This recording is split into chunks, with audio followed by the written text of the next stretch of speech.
Hey everyone, welcome to the 5th annual Fireside Chat. Hard to believe it's the 5th time we're doing this, and as hard to believe that the end of the year is here again. Very excited to sit down. This is always an episode that I look forward to for many months ahead of time, and we've got a little bit of a change in our lineup this year. We're bringing in some new blood. Adam Justice. Adam, how you doing? Good. Thanks for having me. Yeah, we're excited to have you on, and we'll get here actually right away. Let's go ahead and jump in and let everybody introduce themselves. This is going to be going out in multiple feeds, and so let's go around the horn. Adam, maybe you can start for anybody maybe tuning in through one of the other feeds and not familiar with you or your work. Give a quick personal introduction. Sure. Adam Justice, and I am the CEO and founder of ConnectSense, which is a smart home brand. We just released a new product, our in-wall outlet. You can check out at connectsense.com. And I co-host the Smart Home Show with Richard, which, if you're not familiar with, we talk pretty regularly, about twice a month, and focus on kind of all things smart home from different perspectives. So mine being more the business and industry perspective, and Richard's being from a user and journalist perspective. Absolutely. Cool. Well, thank you for that, Adam. And speaking of Richard, why don't you go ahead and give a quick personal introduction as well? Yeah, I am Richard Gunther. I am Adam's co-host now on Mike's former show, the Smart Home Show. So we were really happy to pick that up and kind of bring that out of hiatus. And I also am the host of Home On over at the Digital Media Zone. Absolutely. Yeah. And you mentioned Mike there. For anyone who's not familiar, Mike Wolf had the Smart Home Show for quite a while there, and it kind of went into hibernation, and you guys have picked it up, and was really glad to see you pick up the torch, and you're doing great work keeping that going. So I'll speak on behalf of the smart home community and say thank you to you both. It's great work that you guys are doing on both of those shows. Thanks. And Seth, I'm going to let you go ahead and introduce. Seth and I are co-hosts for anybody not familiar, but Seth, I'm going to put you on the spot and allow you to do the plug here for our show and introduce yourself as well. Great. I don't know what to say. Let's see. It's HomeTech.fm. It's the podcast we do mostly weekly. It's kind of gotten off the rails with the insane holiday schedule this year. But mostly weekly. Jason and I, we get together, we talk about the news, and maybe have a deep dive into a couple discussions, a couple interviews here and there. And it's a fun way to sit down and chat with a friend every week about what's going on in the world of home technology. So that's HomeTech.fm. Yep, absolutely. And Seth, you and I both come, of course, from a professional integration background. We've both since migrated over to the vendor side of the business, but we bring a lot of that experience in terms of being out there on the front lines of how this technology gets deployed and sort of the impact that it's having on the home, and a lot of the evolution, frankly, that's been going on over the last 5 years or so has been pretty dramatic in terms of the lines really getting blurred between professional and do-it-yourself or do-it-for-me.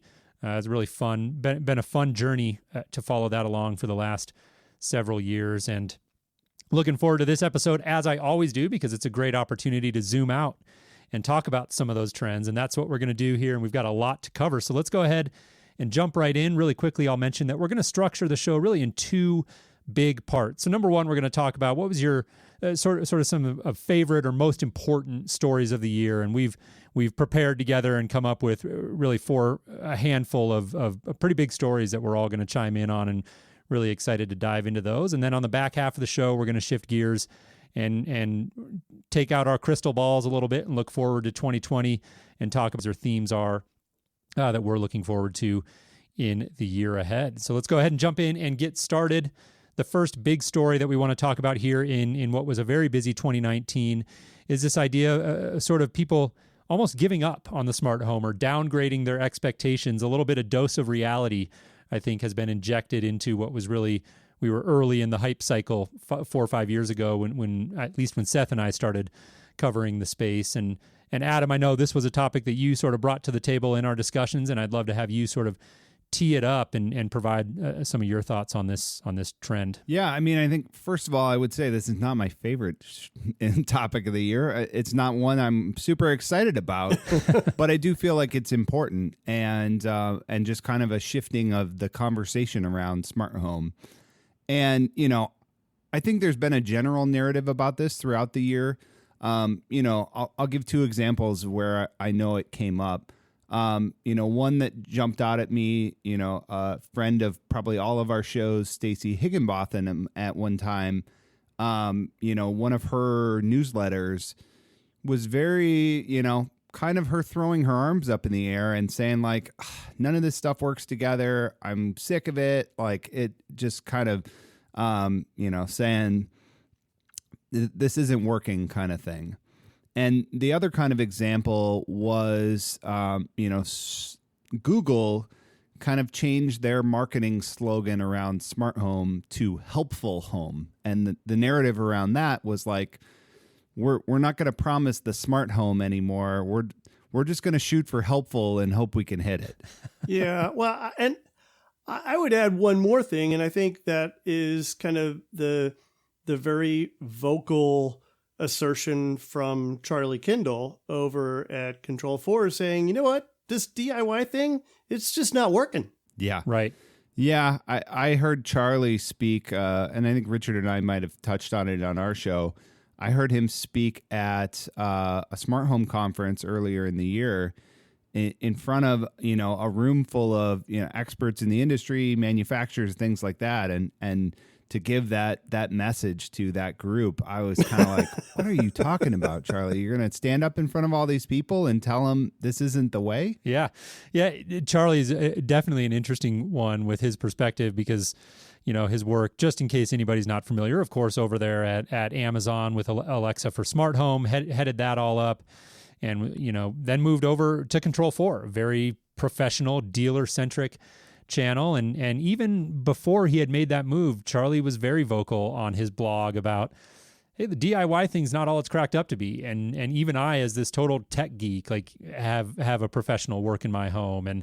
And I always found that interesting. And I think it's, we have seen that dose of reality. I think back to one of the big stories this calls to mind for me is the whole shift from the Works with Nest program away from that and Google making that move and how many feathers that ruffled in terms of companies that were integrated through that Works with Nest program. And that got shut down. And Seth and I certainly have talked about that quite a bit on our show. There are some clear reasons why they did that. And some of them are acceptable and some of them maybe from your vantage point aren't.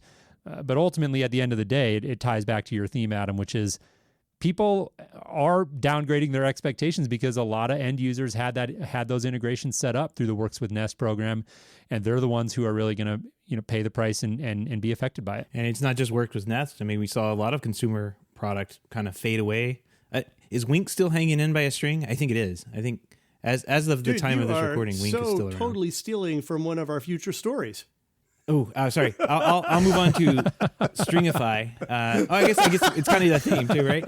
Like there have been a lot of services that shut down, right? I think. Oh yeah, Richard, you put that in there. So yeah, like it's not, consumers are not wrong to be lowering their expectations in this manner because they've been burned so many times from the height cycle that Jason was talking about that we started this off with, where companies are popping up on Kickstarter left and right.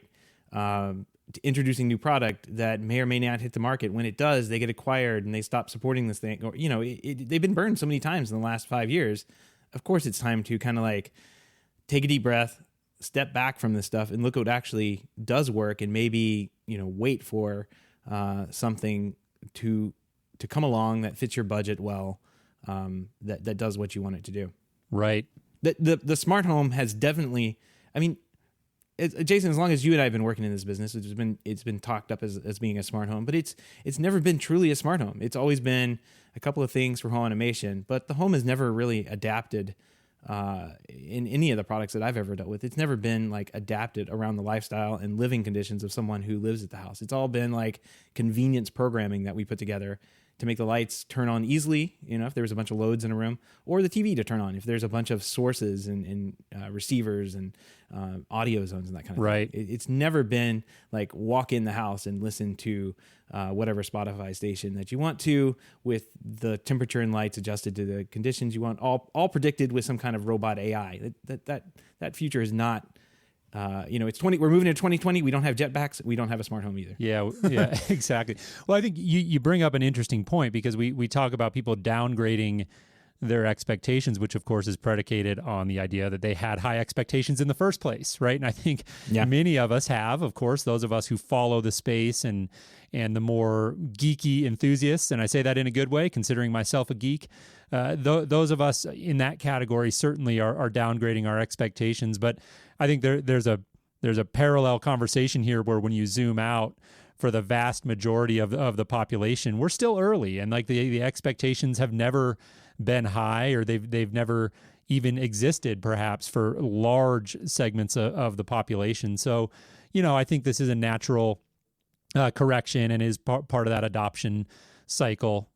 If you again zoom out and look at the whole thing in perspective, I think that a lot of people are still early and still getting in on the game. And so, unlike us lucky folks, they're not going to be quite as disappointed. I think one of my problems here is I'm generally an optimist, and, I am still very excited about what's possible in the smart home. And, I feel like, I want other people to be excited too. And to see some of this correction and people talking down or downgrading expectation, it's like, so maybe the word smart home, we're not there yet, but it's also it's aspirational in its nature, and it's a flag in the ground, somewhere in the future that we're trying to get to, and downgrading that, are we going to settle for less kind of thing? And myself personally, I don't want to settle for less. I want that Jetsons experience, and that's where I want to keep our everything pointed. Sure. No, that makes sense. Well, I actually... Before we leave this, though, I mean, I think that there's another factor at play here. And I think in many respects, the companies that have delivered, and there are so many of these, I can't even begin to count them, subpar experiences with setting up and using their products, I think have a lot to do with the disillusion that consumers feel about the smart home. Because frankly, in so many cases, it's just too damn hard. Right. Yeah, no, I agree. I think there's certainly culpability there in the mad dash to get things to market and get products out there. Certainly, we've all had our fair share of really subpar experiences. So no shortage of blame to go around there, I am sure. But Richard, I want to transition actually, or all of us really, I want to transition into one of our next big stories, because I think there's a lot of overlap. There's a lot of parallels between our first big topic there, the kind of disillusionment or downgrading of expectations, and this next one, which is systems and services shutting down. We've seen some of the shakeout. We've seen some of those early companies have come and gone now, and even some that perhaps we thought were going to be around for the long haul. Richard, I know this was one that you brought to the table and is near and dear to your heart. So I'm going to let you tee it up. Give us your perspective here on this big trend. I mean, this is something that I've written about a lot on the DMZ, and the whole idea that we're as consumers becoming dependent on products and services that may not exist in our near future. And, this is kind of what you were getting at, Seth, when you were talking about the potential demise of Wink. Nobody really knows what's going on at Wink. There was news from some disgruntled employees that they weren't getting paid, and we know now that their phone line for their customer service has been shut off, but somehow the service still seems to be working. Is it going to be working forever? Meanwhile, Lowe's Irish shut down this year. Stringify shut down this year. Best Buy took the services away that supported their smart home products under their in-house Insignia brand. So we have all of these, the easy pickings for customers, like stuff that would be really easy for customers to get access to because it's in their big box stores, not the kind of stuff that you have to have a specific interest to go find on smarthome.com or amazon.com or something like that. These are average consumers getting affected by these services going away. And that's bad for the industry in some ways. But I also feel like, again, these companies aren't really planning for this well. One of the things that I have advocated for a very long time is that if you are a product company, not only do you need a success plan, but you need a failure plan. What happens when your cloud-connected product or service is no longer available? Design your product in a way that can perhaps accommodate that. Have a plan to maybe provide some sort of long-term post-company life or post-product life cloud service or something like that, if that's possible. Maybe some sort of transition plan, but too often that just doesn't happen. So this is something that just frustrates me like crazy, and it's something that I coach companies on as a product consultant when they're trying to define what they're doing in the market. Yeah, I think it's a great way to look at it. Nobody wants to think about that. Nobody wants to design their product, their baby, and during that exciting phase, think about what happens if this all goes to zero, basically. So it's like writing a will. Yeah, right. Right? Nobody wants to write a will. Right. No, it's true. It's true.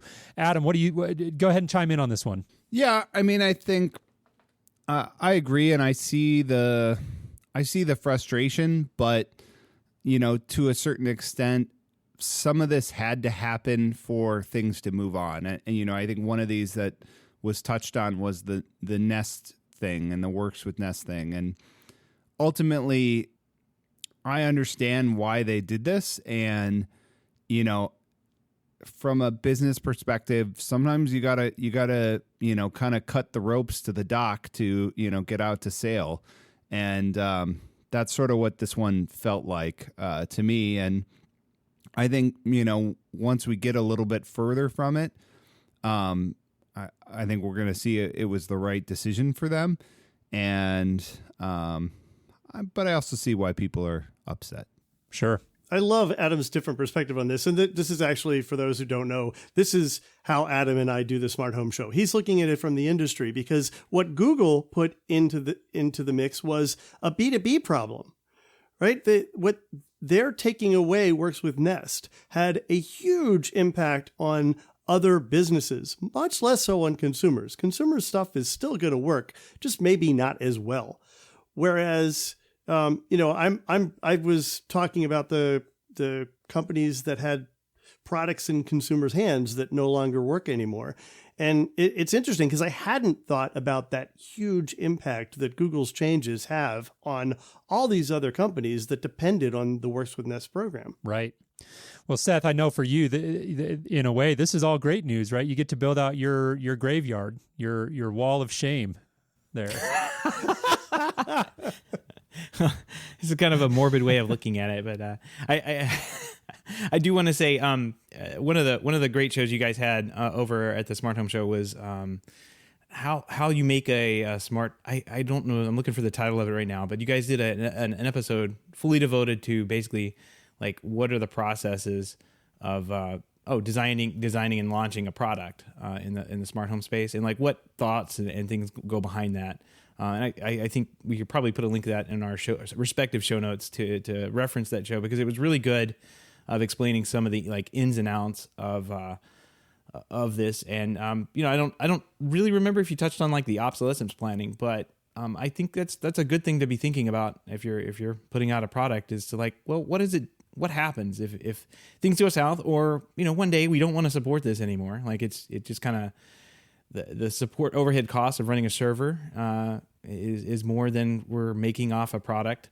Like, is there a way to eliminate the smarts part of this and kind of leave it up to the consumer to kind of integrate with locally, even if that's possible? So I don't know. That's a good idea. I like it. I don't know how many companies are going to have the forethought to think about that and put that in the product planning part of putting a product together that far up front. It's one of those things it's like an API. Like you do it when the product's pretty mature, and not when you're planning it out typically. Yeah, it's funny.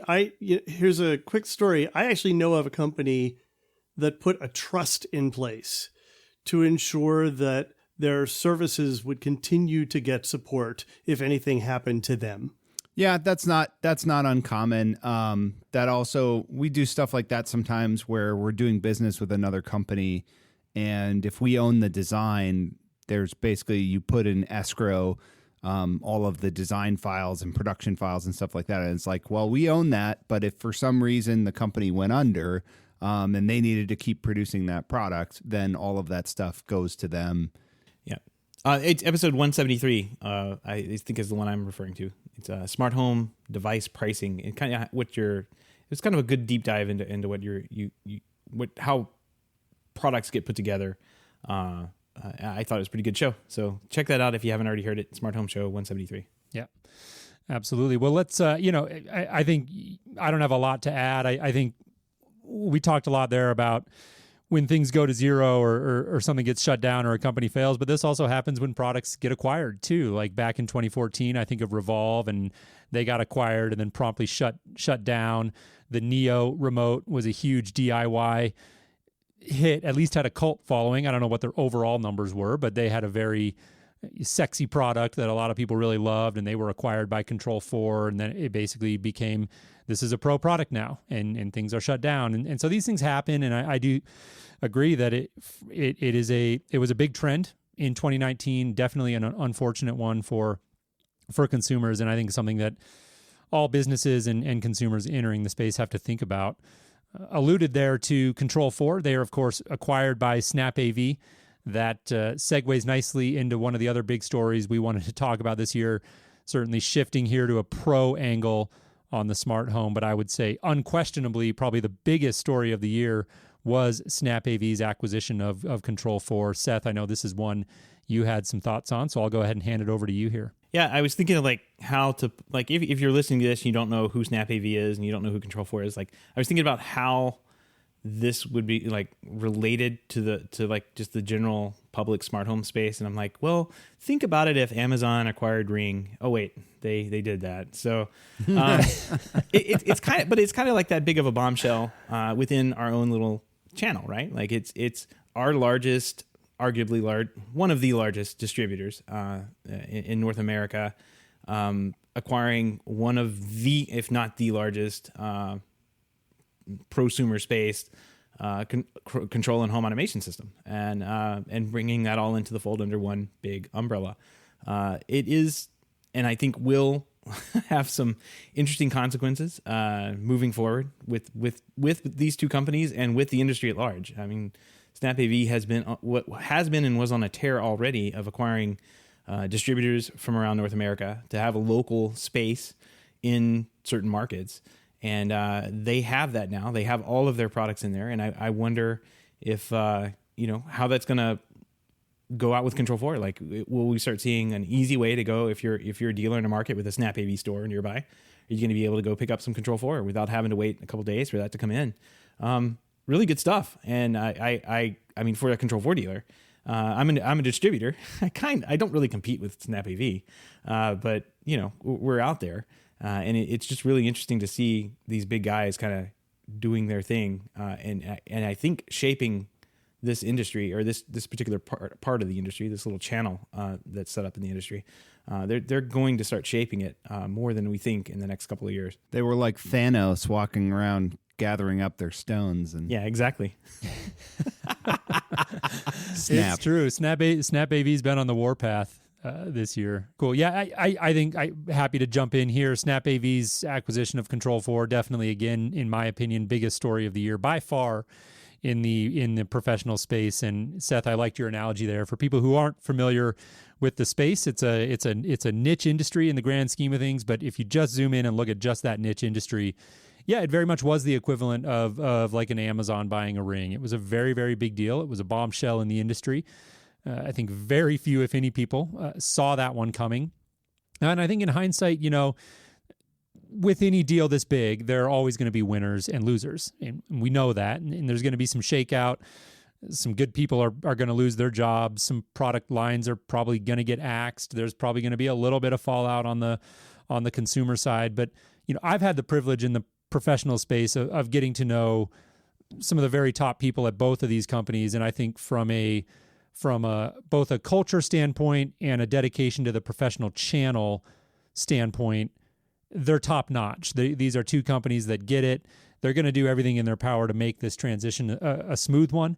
We had Charlie Kindle and G. Paul Hess on our show several weeks back and talked a little bit about the acquisition. And by all accounts, they said it was smooth sailing. I'm sure there's stuff going on, all kinds of moving parts there. And it's going to be a long time before these things are really fully ironed out. But I think for the professional channel, you know, I'm on record. I did a blog post on this. I think overall it's a great thing. Like in the short term, there's going to be some fallout, but in the long term, you know, these are two companies that can really, you combine the things that they both bring to the table, and you've got a really robust platform for the home technology professional. And so if you're in that business or you're in the market for hiring a professional, the efficiencies and the benefits of scale that these operations can bring to the market are in my opinion, a really good thing. So I'm excited personally about what the future holds for these companies. I look forward to seeing what they do in the year ahead. Richard, did you want to chime in? Richard, you got any thoughts on this from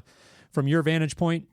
I have no thoughts on this one. I couldn't really tell when this happened, whether it made sense or not. And I relied heavily on the great conversations and reporting that you guys were doing about it. Well, thank you for the plug there, Richard. Your check's in the mail. We appreciate it. All right. Well, we'll shift gears here. We've got a couple more big stories we want to touch on before we shift out and look into the future a little bit.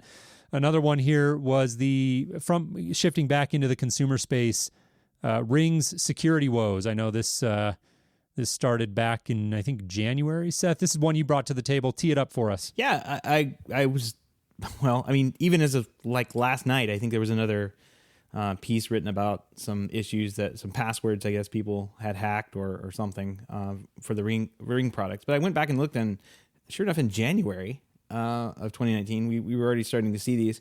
We've been talking about security for the past couple of years, and this year, you know, Google, Apple, and for the most part, Amazon was already there, but they all three companies really got serious, it seemed, about security and introduced new products and features for their end users to use to lock down their systems a little bit more.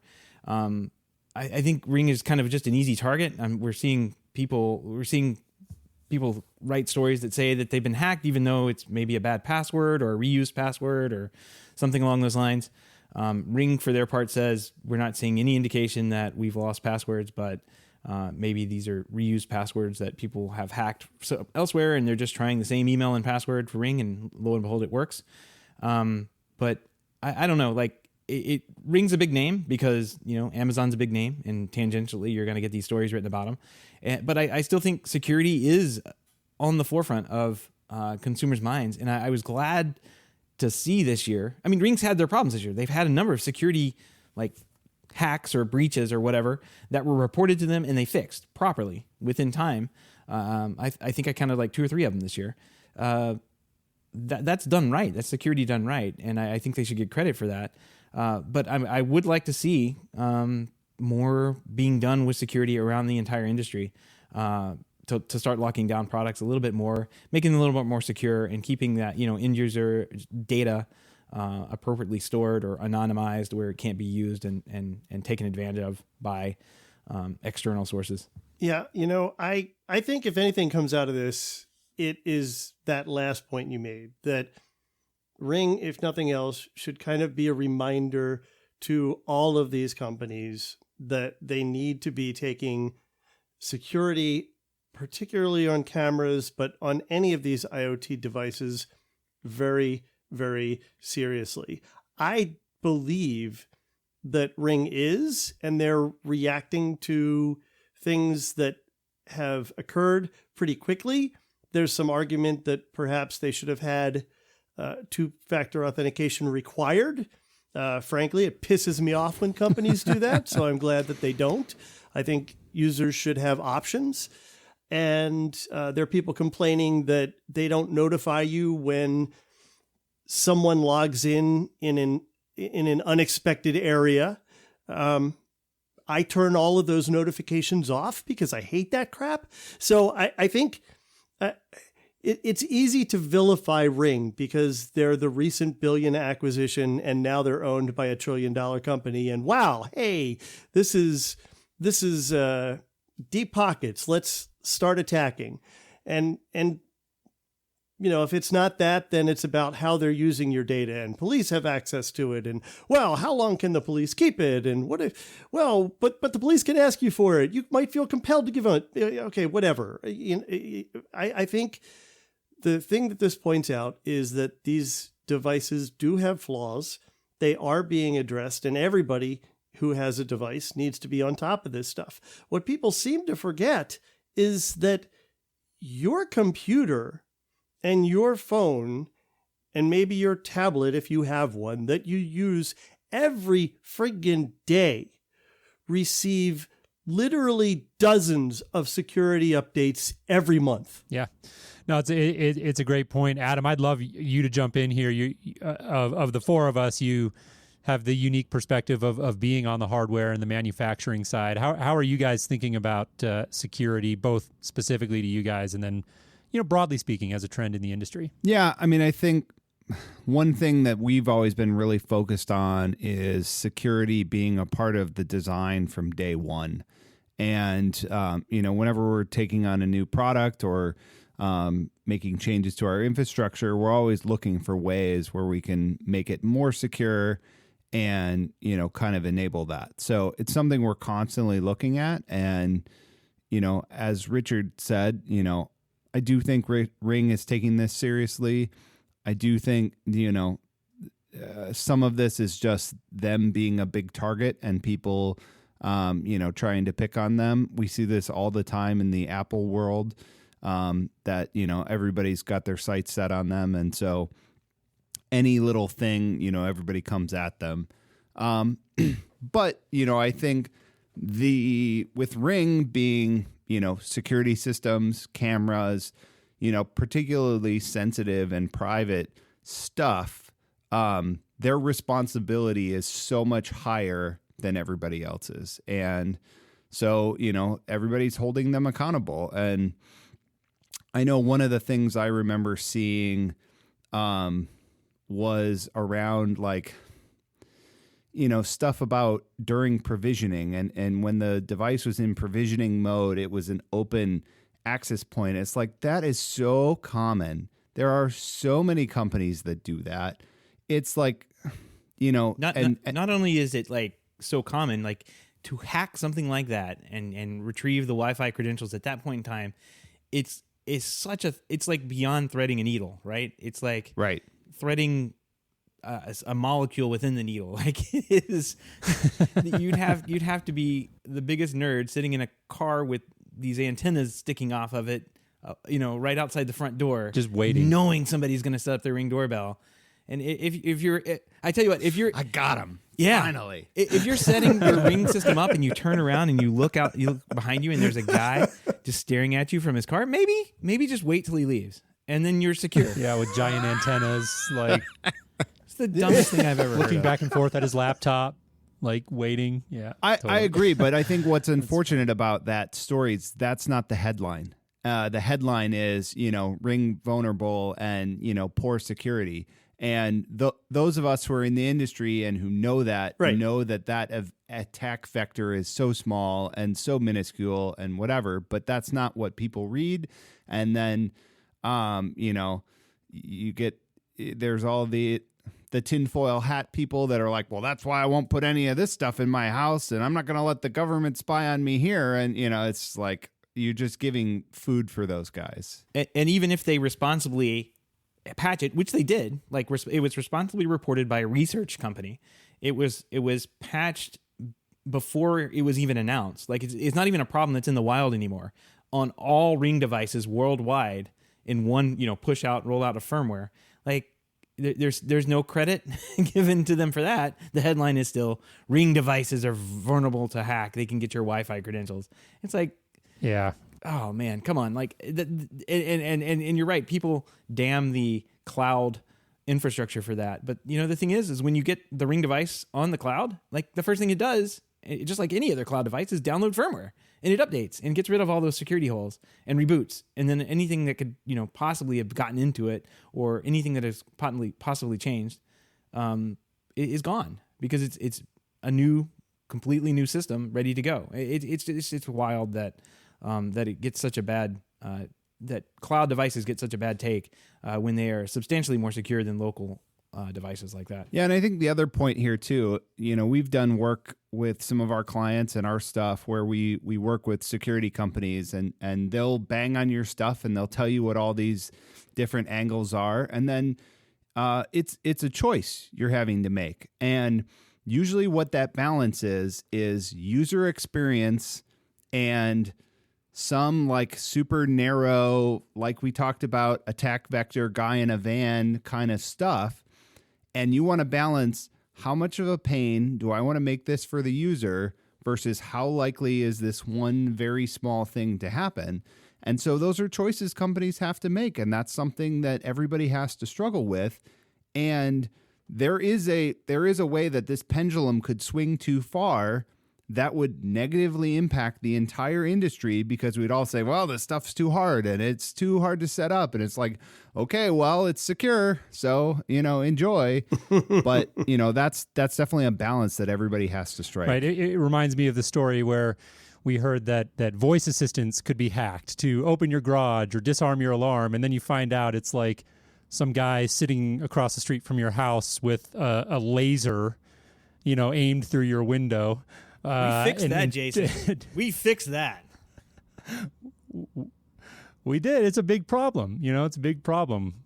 What was it? Home Assistant Shield. The Home Assistant Shield, yeah. Go check it out. You can buy them online on our website. Yeah, exactly. That's right. AssistantShield.com.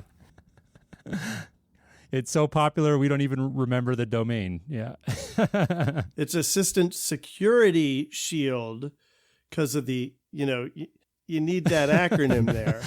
Anyways, yeah, it is funny, and I think it is unfortunate. The headlines get written as clickbait. They want you to click in. They're in the business of getting eyeballs on their site, and so that's what you hear, and you miss all of the nuance. And it is unfortunate, but all the same, I think privacy and security are definitely areas where companies are, I feel like, getting more serious. I think we've seen there it is.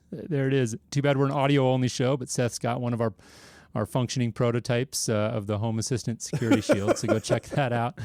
Anyways, so I do think, we've seen some improvements there, and we do see more awareness, I think, and companies getting more serious about it. So I think on the whole, things are moving in the right direction with regards to privacy and security.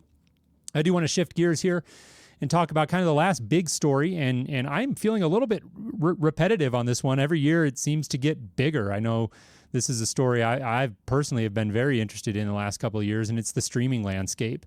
And every year I think, man, this has been one of the big surprise breakout stories of the year, and then the next year it gets even bigger. And I think this year was really a high watermark for streaming, just in terms of the number of choices out there and the significance of some of the offerings coming to market. Of course, Apple TV Plus became available this year. Disney Plus, we've got NBC Peacock coming soon. HBO Max coming out soon. So there's just this world of options out there now that people have to pick from. And it's gone from a story of, hey, I feel trapped in my cable bill, to now you actually have people complaining that there's so many services out there that they're paying as much as they were for cable. And, of course, I understand. But on the other hand, I'm like, it's a ridiculous complaint. Choice is a good thing. Nobody's, saying that you have to have all of them, of course, whereas with the cable bundles, you were, in a sense, if you wanted cable, you were locked into these huge packages, and now you have much more of an a la carte choice model. All the same, I get it. It's a confusing landscape more so than ever, and if it's an area that you're looking to get into and cut the cord like I did in 2019, it's certainly one you've got to jump in and do your homework. I did as well a couple years ago, maybe 2017, cut the cord-ish, in that we had DirecTV Now, which was basically a cable subscription. But when I got it as an intro service, it was like $30 a month. And it was, that plus my streaming services were far less than my cable bill. I think a lot of those streaming services, you had here PlayStation Vue shut down. Clearly that model for a bunch of those streaming services didn't work because all the prices ratcheted up for all those people that were trying to do cable as streaming. And, that just didn't work. Some people like, Comedy Central and all those weren't cutting deals with those companies. And so for me, we watch so little traditional TV. I said, forget it. And we've pulled that out. But our streaming bill probably, we're still saving a little bit of money, but it's getting up there towards what we used to pay for cable. So we're an example of that. Yeah, YouTube TV, I think last I checked, it was like they had raised their price up to $50. And that's pretty much, it's not pretty much cable. Like that's a cable subscription price once you add on internet, right? Like you're going to be paying, over $100 easily for internet and cable alone at that point. So at least here in the States. So yeah, I think we've saved a little bit of money by shutting down. I think we shut down Hulu, but then we've gained a couple of these. I've got the free trial of Apple TV Plus going, and of course we did the Disney Plus, the deal thing. So I'm not worried about that for the next 3 years. I forget how much that was. It was like the cost of 1 month of cable or something like that for 3 years of service. So I'm not going to complain about that at all. But yeah, my internet still stays the same, and Comcast calls me literally every month. I think it's the same lady. She calls me every month, and we talk for like 20 minutes about what services they can offer, and they can get me TV in my house. And I just say, no, I'm not interested in TV. I want faster internet. Can you do that? Oh yeah, we can do that. Can you do that without me paying more? And the answer is always like just a no. And she's very disappointed every time that happens. That's right. Because hey, Seth, how's the family? Just a recording that they give me. Yeah. It's actually an AI of the lady now just calling. It me again. I actually thought the direction you were going with that, which is the problem I'm having now, which is the Comcast lady that calls me that tells me I've used all my data allocation because we're streaming everything. I've hit that a couple of times, and I think it's mostly it's less the streaming with me, and I found it to be backups of data that I was accidentally maybe once or twice had backed up my entire Plex library. Whoops.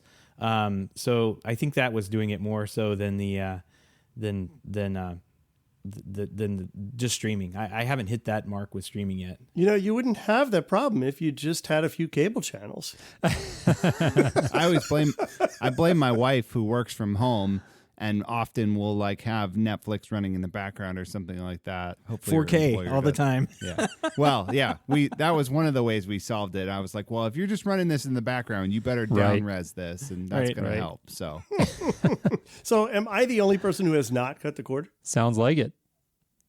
Old timer. Wow. Yeah, well, I mean, that's fair. I am on this one. So, yeah, I still have my cable. I did get rid of my premiums. It didn't save me as much as I had hoped. But I think the thing that concerns me the most about this, and certainly Apple is trying to make some strides to fix this. TiVo has tried. I don't know that they've necessarily succeeded in it yet.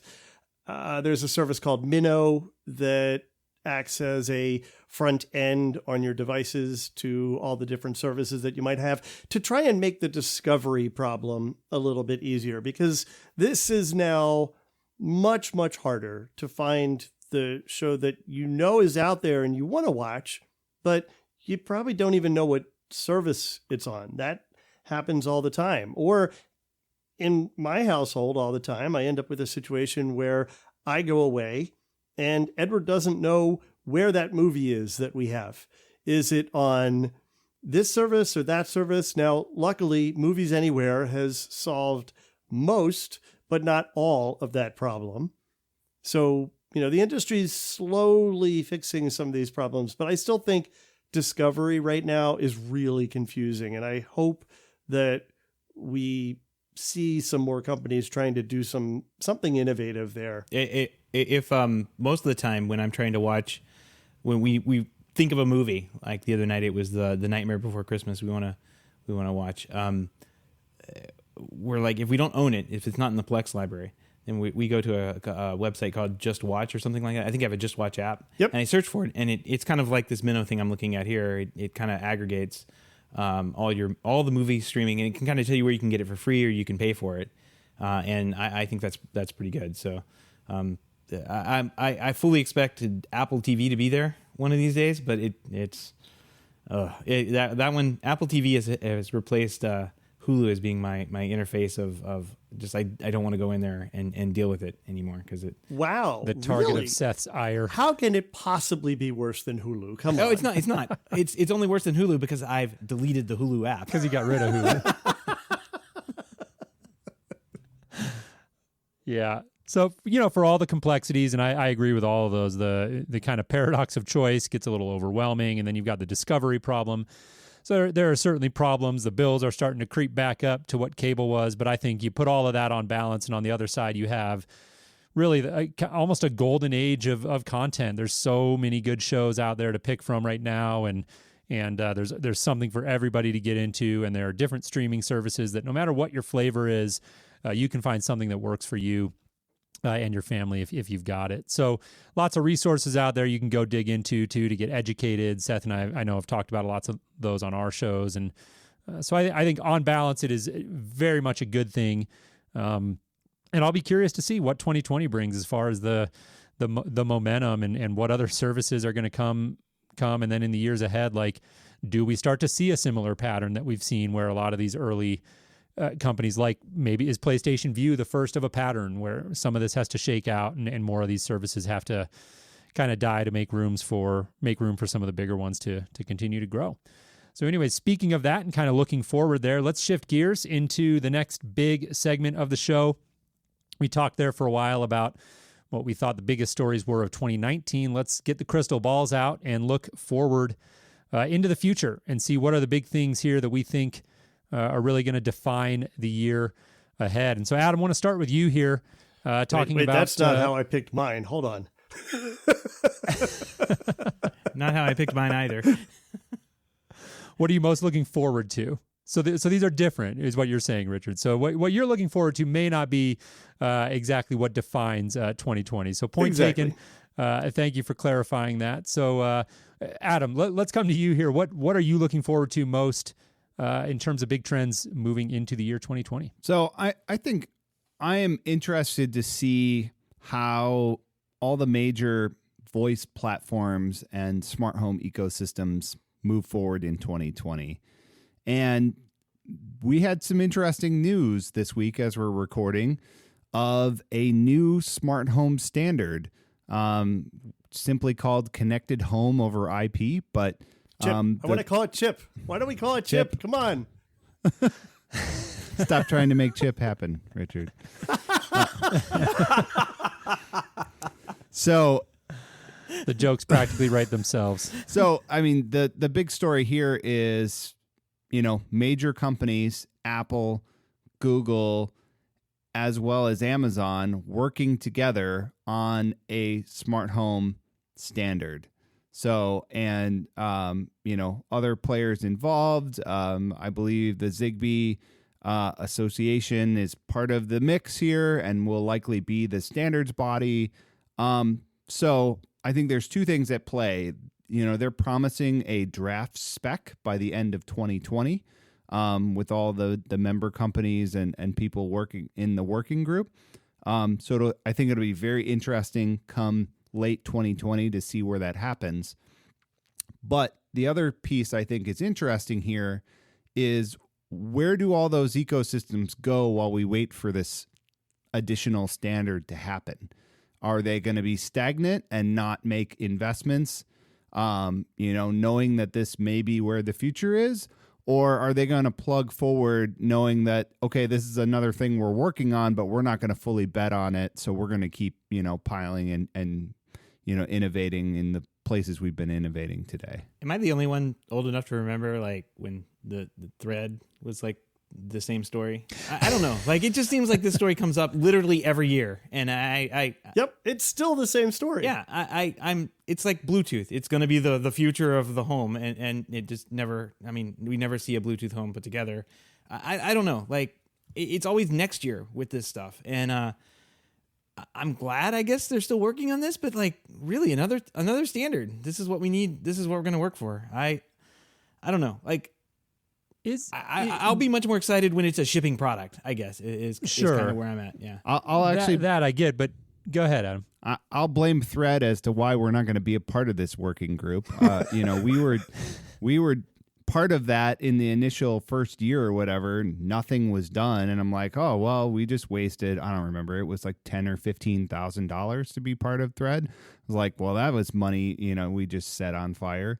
So I'll let the big guys figure this out, and I'll be watching from the wings. But yeah, been there, done that. Yeah, well, that's interesting. And your comment there is what I actually wanted to dive into. I mean, I get the jokes, I get the comparisons, but is this not different than Thread? I mean, just like, okay, conceptually, the execution could fall flat on its face, and this could go nowhere, and I totally get all that. But like, I mean, it feels different to me with Amazon, Google, and Apple, all three being involved, where Thread was much more of like a Google-centric type of offering. I mean, like, Seth, how do you reconcile that? I mean, Thread wasn't just, I mean, it wasn't Google-centric. I think they were like leading the way on it, but like from what I understood, it was more of an industry coalition or group of people that were coming together. It was almost literally the same press release that I saw come from Apple yesterday. So I don't know. These threads may be good to get people working together and talking together about what they like to do, but it just seems like the business motivations between Apple, Google, and Amazon are so different.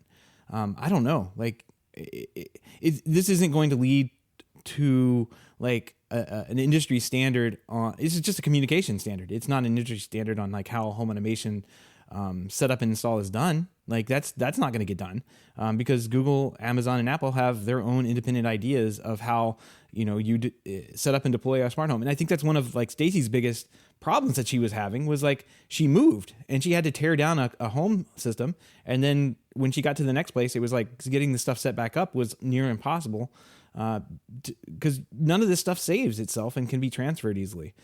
So it would be really nice to see like some type, and I don't think we'll ever get there, is some type of like standards based, like I'm trying to think of like an example. I think there's like OMPL or something that you can use to export your podcast list or something like that and transfer it between different podcast clients. Like we need that for home automation, like transfer my settings and whatnot from this system over to this system so I don't lose my automations and the way things get set up.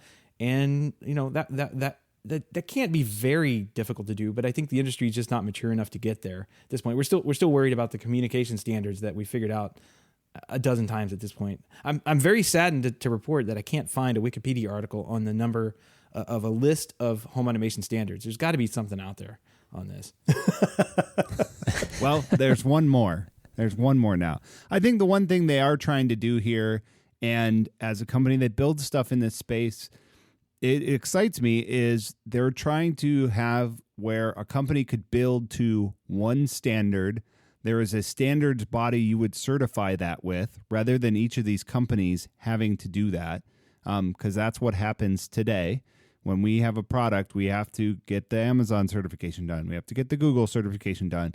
We have to get the Apple certification done. And those all come with varying levels of pain, which you can listen to some of Richard and my other episodes to hear about those levels of pain. But having to only do that once and with one group sounds like a dream. But, to what Seth said, we'll believe it when we see it. Right. Well, Richard, we haven't heard from you on this one. I, for one, think it's a good thing. I have been very skeptical of the work that was done in the past by previous standards boards, standards bodies.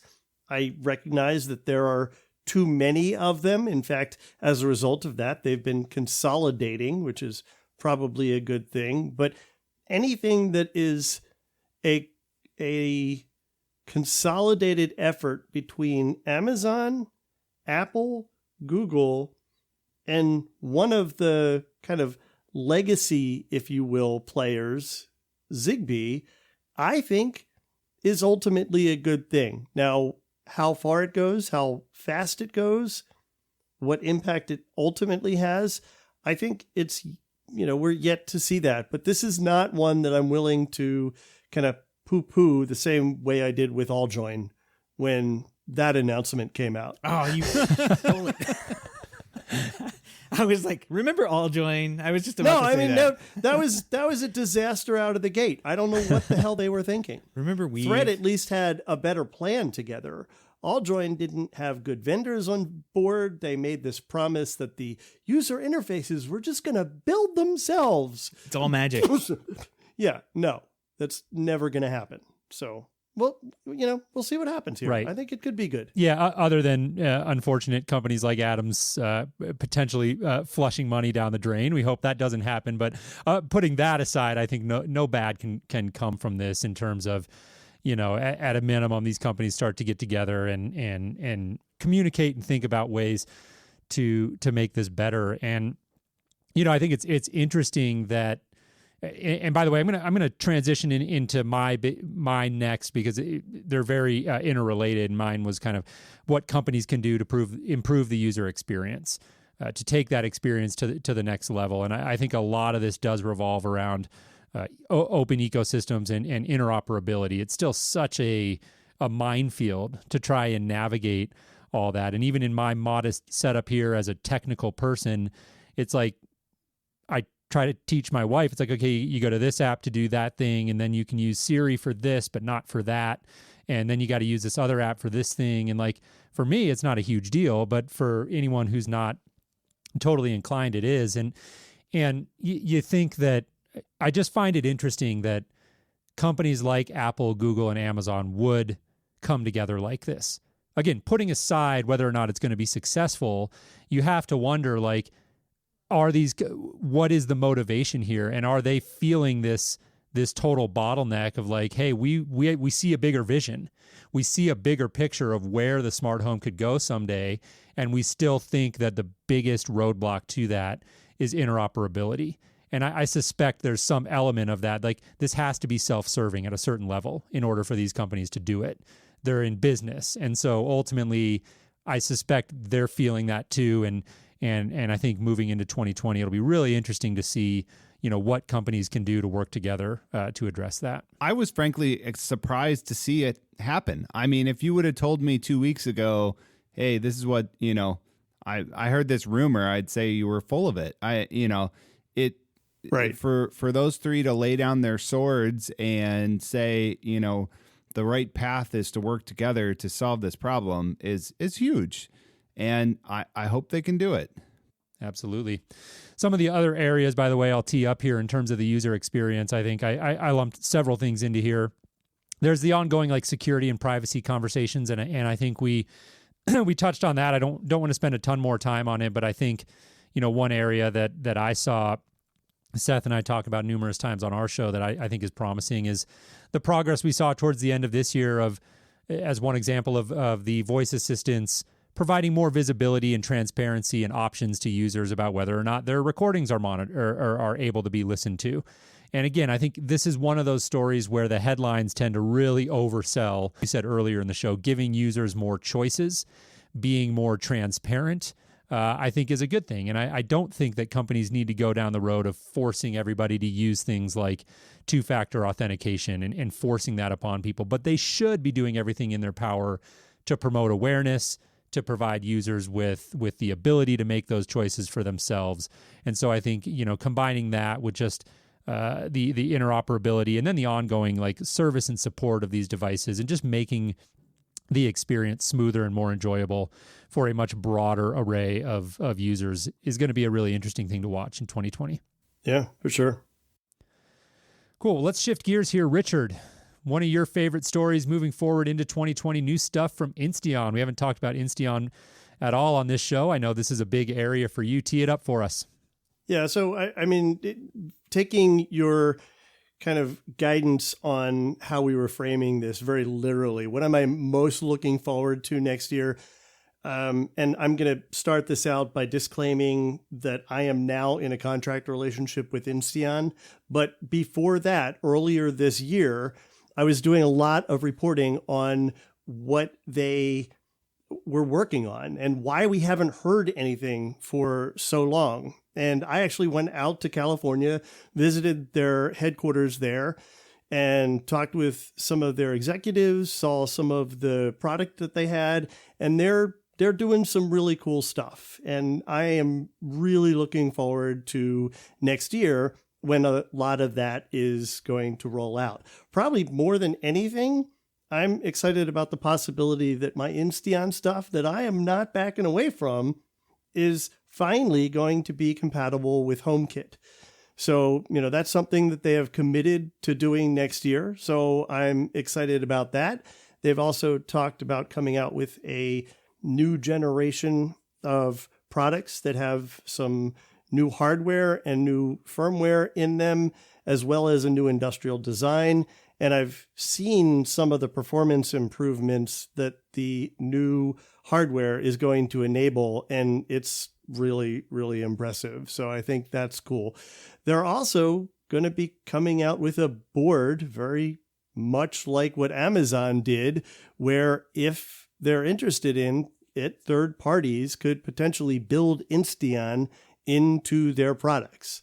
So I think that might open some new opportunities for them to see partner integrations that they previously really haven't pursued heavily before. So that's what I'm most excited about. It's what I use in my home, and a brand I've been passionate about for years since they started putting that stuff out. So I think there's some cool stuff coming. Just a side note on something you did touch on there, which was like the kind of board, build it with Insteon kind of thing.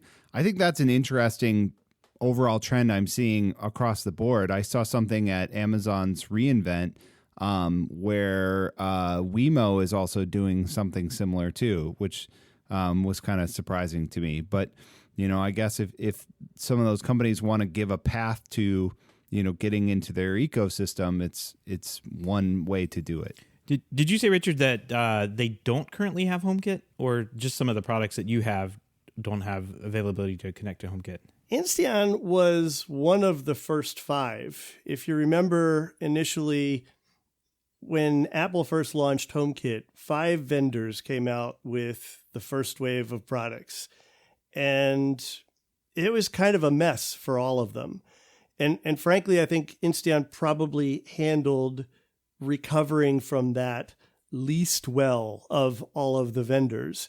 And as a result, ultimately ended up just kind of not paying attention to what they did there anymore and just trying to figure out whether they were ever going to get back to it. So they have decided that they do want to get back to it, but it's a whole new space now. Back in the day, vendors weren't even allowed to talk to each other when they were releasing product. So you had to release software that potentially had the ability to control and see and expose all of these other products and the information about these products, but you never had the opportunity to try it yourself before it went live. It was ridiculous. True story. Before some of that first wave of HomeKit ever happened, there were a number of companies, ourselves included, who all, kind of met and started kind of plugging and playing and testing stuff out. And it was kind of done in secret. Good. Apple didn't know about it. And a bunch of us were just kind of banging on it to see how it all worked together, because exactly what you said, like companies didn't talk to each other. And we were all like, well, we gotta cover our butts and make sure this stuff works together. So, if they're not going to do it, then we're all going to do it. And I think we're past the statute of limitations on that one, so we can talk about it now. It's an Apple crime. Yeah. There are no statute of limitations. You heard it here first. That's right. I won't name names. Yeah. Cool. It definitely is a different world, because Apple just like yesterday committed a bunch of HomeKit, the HomeKit accessory development kit, the 80K, to open source. Yeah, open source. So it is a completely different world from it was 4 years ago. It's been a while. Yeah. But when you can go online as a developer, grab this stuff and run it on a Raspberry Pi, that's kind of wild to see. Yeah, absolutely. And we sort of shifted off onto HomeKit there, but coming back to Insteon, I'm glad you brought it up, Richard. I know you've been passionate about Insteon for a while, but you're far from alone. That's been a mainstay in the enthusiast smart home space for a very, very long time. And I'm really glad to hear, like, admittedly, I don't follow them very closely. And I'm glad to hear that from you. It was cool. I wasn't aware of all of the development happening there. And I think that, there is sometimes I know I'm guilty of, I think of the smart home space in these two big buckets of like professional and then DIY, like pure sort of DIY, more point solution type of offerings. But there is this very robust place in the middle where enthusiasts who, like yourself and many, many others who really want to put together a robust system and are willing to invest a little bit of time and money into putting that in, these solutions like Insteon are really great. And I'm glad to see them continuing to innovate. So cool. Well, let's move here then to you, Seth. Looking forward into 2020, what are you most excited about? Well, I decided to take a page from Jason and do something easy this year again and just call out streaming services. So one of us has to carry the torch, and I'll be the one this year. Good. I'll hand that off.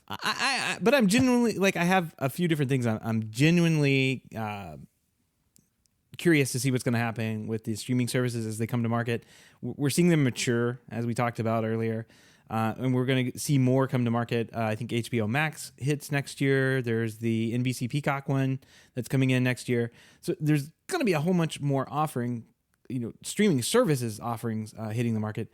What I am excited about is the content, like what you can watch on them. The new shows that have come out they've been great. Like we've talked a little bit before the show about Mandalorian, the For All Mankind that I'm watching and no one else seems to be watching, and what's the morning show? Like, I didn't know that I could hate Steve Carell. Oh. And turns out, like, he can play a loathsome bad guy. Like, I Joffrey, the little king, blonde-headed kid. Yeah. Like, how everybody hated him. Like, I hate Steve Carell like that now. It's like, wow, he's a really good actor. Amazing. But like, we're seeing some like things being done on TV that I don't think networks or any kind of network would have taken the risk to make, much less put out there in front of the public's eyes in the past couple of years. So, or any time in the past. And I'm so happy to see even shows like that come to market right now with the advancement of the delivery being easier than having to deal with a single monolith company like Comcast or something like that. Yeah, I think some of what that comes to is that with the broader delivery comes broader audiences, and they're able to better target these niches with a niche show that can find its audience, where when stuff had to be on network TV, it had to be broadly appealing. And now you can have something that's a lot more niche, and it can find its audience. Those people can subscribe and pay for those things, and they can find life where they wouldn't, beyond at normal network TV. And I think it's almost becoming a problem now, too, of like, there is too much good stuff, and there is not enough time in the day to watch all of it. And so you just got to pick and choose, and you can't lose. Yeah, it truly is right now the golden age of television with the shows that are on. The quality of them is stunning. The acting is stunning. The photography in them is stunning. The storylines are just amazing. Like The Watchmen. Like, if you're a fan of the Watchmen comic book, like you're probably already finished it. I haven't finished it yet, but like it's an amazing show that they put together that just really dives into a deep little niche like you're talking about. And for some people out there, they're going to watch that and go, what the heck is this about? And stop watching it. For some people out there like me, I can't get enough of it. And I'm probably going to end up watching it a couple more times, just seeing how well it's been done. So I'm so happy with the content that we've had come out over the last couple of years here. And it truly is for TV. Movies are struggling out there, but TV seems to be pretty good. Another couple of things little bullet points that I had on here that I'm looking forward to are features, and I'm specifically talking about like the UX, the user experience and the UI that we get. Like, I'm really hoping to see companies strive. I think, Richard, you talked on this a little bit more earlier. I'm really hoping to see them strive to make it easier to find their content and get it playing on your TV than it currently is now.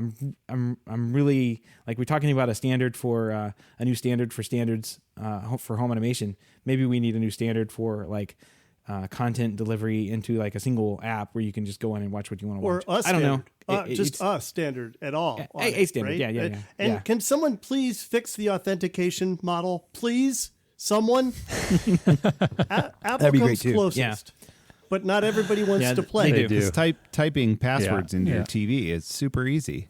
I don't know what your problem is. It's the best. When you're away. Yeah, doing that when you're away, because that's when they've decided that, oh, your session should only be open for 30 days, even though you use it nearly every day. I recently bought a new TCL for down here in the basement. And so I'm using the built-in Roku streaming, and I was trying to authenticate Disney Plus. And, you get the Roku app where you can, from your phone, you have the app and you can control the TV. But I found that, and I have like one of those long, like randomized passwords for Disney Plus. And so I had the Roku app open, and it was infuriating because for some reason, I don't know what's going on, but I went to my password manager on the phone, and I copied the password, and then I went back over to the Roku app and I pasted it in, and then I could see when it shot up on the screen that it was jumbling all the characters. It was putting them in the wrong order. Oh my God. I have no idea. Like, I'm not technical enough to have any clue what's going on there. But then I tried, like, I think probably 4 or 5 times to like manually type in this like 20 character randomized password thing on the on-screen display. Having to switch between keyboards for every letter. And I messed it up every time, and I literally quit. I was getting so mad, I walked away. I was like, no Disney Plus on this TV tonight. Forget about it. So, yeah, that is a problem for sure. And I think we joke about it, but the problem of literally having too much to pick from is overwhelming. And Seth and I have joked about, like, you do the thing where you sit down, you're like, I want to watch some Netflix. And then all of a sudden it's been 30 minutes and you've done nothing but like thumb through a million different options, and you give up and you walk away and you never watch anything. Right. So there's like this whole, I think I've heard that Netflix is starting to test like human curated collections. I think there's always going to be room for the algorithms to get better, to make better suggestions. I think, I've started to rely on other humans, like seeking suggestions from friends on Facebook or going on Reddit or whatever the case may be. Like, it is a problem. It's a challenge. I feel like such a, it's such a first world problem, right? Obviously, but it is, it's overwhelming and great problem to have. I think it really is a golden age of content, but like finding the good stuff to watch is definitely somewhere where I think there's opportunity, not just for the existing companies to make improvements, but perhaps even for other startups to come into the space. I should ask that bot that calls me from Comcast what she likes to watch. There you go. There you go. that she might be able to help you. The last bullet point I had on here was price, and we're seeing that mature too. Price is going up. I'm very curious as to what will happen to price. We already touched on this. I'm going to kind of glance off of it, but I'm curious to see what the price does for these streaming services as more come to the market and we have more choice and more content to pick and choose from. What's going to happen to the price points of each one of those individual services over time? Like we said earlier, YouTube's $50 a month now. It started off at like 35 or even 25. I think like it's gone up quite a bit, and we're seeing the players like PlayStation Vue drop out of the market because they don't.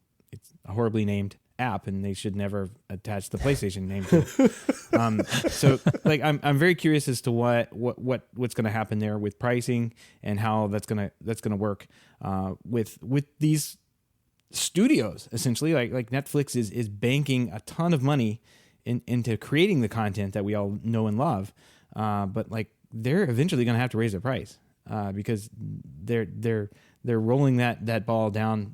They're rolling that down the hill further, and they'll eventually going to have to come to the point where they're going to have to pay for all that stuff.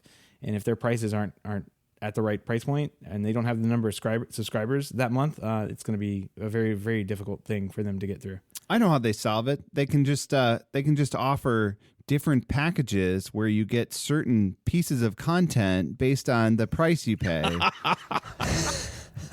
The one thing I'll say on price was I was very happy to see some of these services like Apple TV Plus and Disney Plus coming in. You know, if you have a plus in your name, apparently your price has to be low. But them coming in at the lower end of the things being $4 or $5 a month, not Disney Plus not charging for 4K, some of that kind of stuff. I think that sets a good precedent, and I hope people move more in that direction than the other direction, because it's just not sustainable. And what I've seen some people do, friends and colleagues and things like that, is like they're juggling services. So, I'll get, CBS for a month after Star Trek's done, and I'm going to binge that, and then I cancel that and then move on, but that just like, right. I don't want a job where I have to juggle all these services. Maybe that's an innovation opportunity as somebody that cancels and resubscribes for you when your favorite shows come back. It's like DoorDash, but for your subscription services. Yeah, subscription management. That's funny. Yeah, I think that, it's interesting because we talked about price and earlier in the show a little bit, and we talked about companies like PlayStation Vue and DirecTV Now having to make adjustments. But I mean, even look at Netflix. I know we saw at least one, maybe even two price hikes from them. They weren't significant, couple dollars here, a couple dollars there, but their prices continue to inch up. Hulu, I think, changed some of their pricing models. If I recall correctly, it was only on some of the higher tiers or something to that effect. But I think you just have to wonder, like, Disney Plus is so inexpensive. I forget what it even is, because I, like Seth, bought the 3-year package, but the 3 years was like $110 or something. And now it's like, what, $5 a month? Or it was $129, and the list price for it is $7 a month. $7 a month. And so, you just have to wonder, like, Disney obviously has extremely deep pockets, and they can subsidize that if they want to. So are they keeping that price artificially low to try to get people in? Can they sustain that price? Is that price going to go up significantly over time? Netflix, they're spending ungodly amounts of money. I think 15 billion was a number I heard. There's several different numbers thrown around, and of course depends how you dice that. But these are massive budgets, and so you just wonder, like, even those companies at the lower end of the price spectrum, are they going to be able to maintain those price points, or are those going to go up significantly 2-3 years from now? So only time will tell. All right, well, that'll do it for all of our stories that we're looking forward to, as well as the biggest stories that we all kind of gathered from 2019. Again, a very busy year, and Richard, Adam, Seth, appreciate everyone taking the time to get together. This is always such a fun episode to do, and look forward to more in the future. As we wrap up here, let's go around the horn real quick, and just anything else you want to plug for your show, or maybe just talk about what from a content and show perspective, what are the things that you're looking forward to here in the new year. So let's start with Adam. Sure. So Adam Justice, you can find me on Twitter at Adam Justice. Find everything my company's doing at connectsense.com. And if you haven't already, go check out our new product, the Smart In-Wall Outlet. And show-wise, I know Richard and I are looking forward to doing some recording at CES this year. So our company will be at CES. Richard and I will both be there, and we'll be recording a show from the show floor. So that coming up soon here in January. All right. Looking forward to that. Richard, we'll come to you next. Go ahead and plug your stuff. And if there's anything you wanted to add to what Adam said, lay it on us. Yeah, so as I said, Digital Media Zone, I'm writing about smart home and digital entertainment technology, and I will be at CES all week long. I actually have the recording stage reserved on Wednesday and Thursday so that we can record our shows there. So looking forward to that.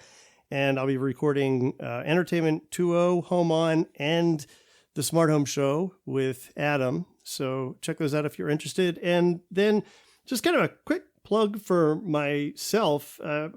Maybe people might not know it, but what I do for a living is that I'm a product consultant, a product experience consultant, and I worked with companies to help them define their products or their feature backlogs, to help prioritize, to help prototype, maybe come up with release roadmaps and stuff like that. And I have a heavy background in user experience. So if that's something that you're looking for some assistance in, hit me up on Twitter or something. My DMs are open. I am at Richard Gunther.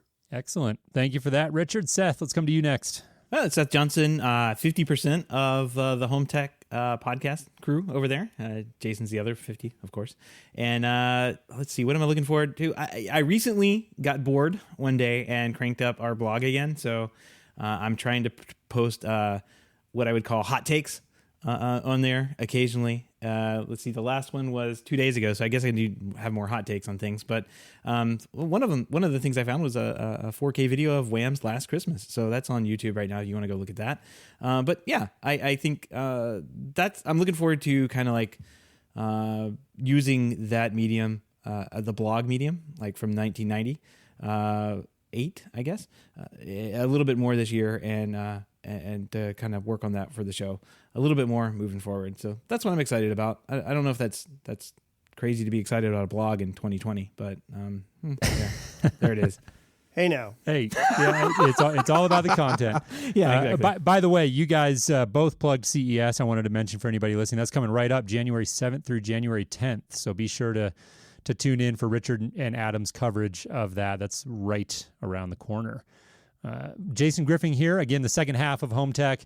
Really looking forward to 2020. In addition for all of the themes and everything that we talked about, I think as somebody who lives and breathes the professional smart home, I just think there's still so much opportunity there. As much as we talk about DIY and the growth in the do-it-yourself space and straight-to-consumer products, I think it's a really exciting time to be in the space. Both as a manufacturer, I would presume, and especially for somebody who's in the business of helping people, get this technology into their homes and enjoy it. I think there's so much opportunity.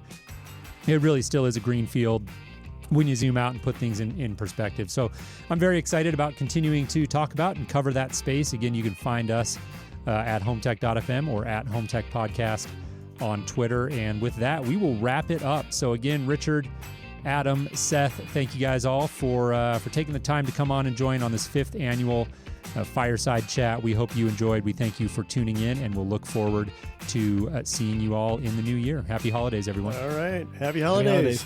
Happy holidays.